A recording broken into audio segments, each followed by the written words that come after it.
Well, that's the third coat. It's fully dry, and on inspection it certainly has covered the door. There's no bleed through from the surface underneath, so I'm really pleased with that.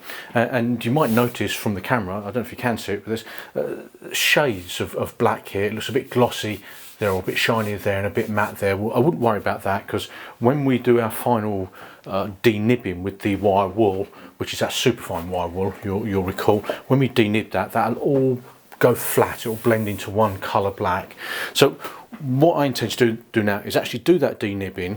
There isn't much to do. If you just run your hand over the surface, you'll feel there's actually very few fibres that have lifted on this occasion. As each progressive coat you put on, you find fewer and fewer fibres actually lift up, and there's not many there at all. So what that tells us, or certainly should tell you, is that you won't need to rub too hard with the wire wool, which is great news. Now, it's the same process as before. You literally work furthest part away from you, work back towards yourself. We're going to follow the grain of the timber, in this case the door. We'll do this length here, and then we'll come and do the top rail here, and then the bottom rail. Now, as I said, you don't need much pressure, because there's very few fibres that have lifted. So just a gentle rub through. That's all it is. We're going to flatten off that colour at the same time. We'll flatten the black, so we just get this one homogeneous black, which is what we want. You know, when we're looking for that piano black type kind of a surface. So it's a very, very gentle rub. And we're following the same process again, working from the furthest part away from us and working back towards ourselves. And I'm following the grain of the wood. Always, always follow the grain of the wood. So that's pretty much the top rail done there, or the side rail done there. And then I'm going to come across the top rail here. See, not much pressure at all. Look at that. And I don't know if you can see, but the colour of that black has evened out now, so you won't get different shades of black on this at all. And it'll look fabulous once the wax oil has gone on it. Well, let me go through this process, and then we'll come back and I'll go over how I use the wax on a door such as this that's just been stained with ink.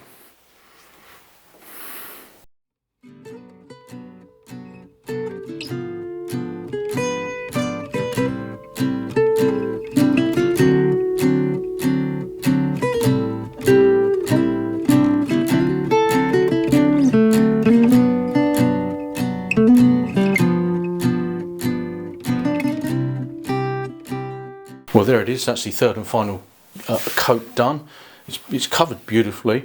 We've cleaned it off, and as a final test, just get your hand, rub it across the surface, turn it over, and if there's no black dust on it, you know that's clean enough, and we're good to go for the waxing. So here it is. This is the oil that I use, wax oil that I use, and it's made by Blanchon. I haven't tried any others, but this has served me well for many years.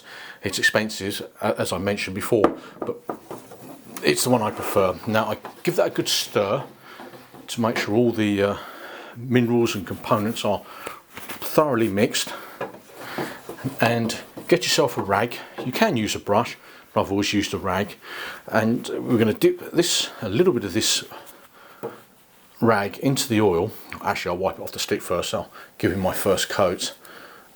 There we go. Beautifully. Now we're going to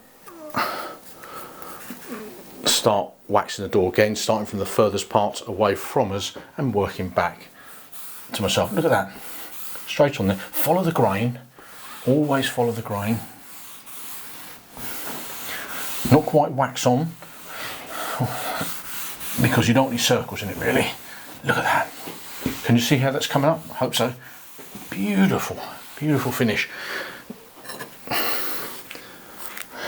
Get rid of all of that.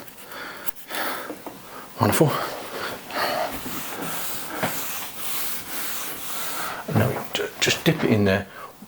Now I have heard a rumour that when you use a cloth for wax like this, or if you use it for oil, there have been incidents where it's spontaneously combusted. So when people have finished working with it, they put it down to one side, and over a period of days it actually combust. So bear that in mind. I mean, I'm sure it's rare, but if you're going to do this, when you're finished with your rag, put it outside. Let it dry out thoroughly outside.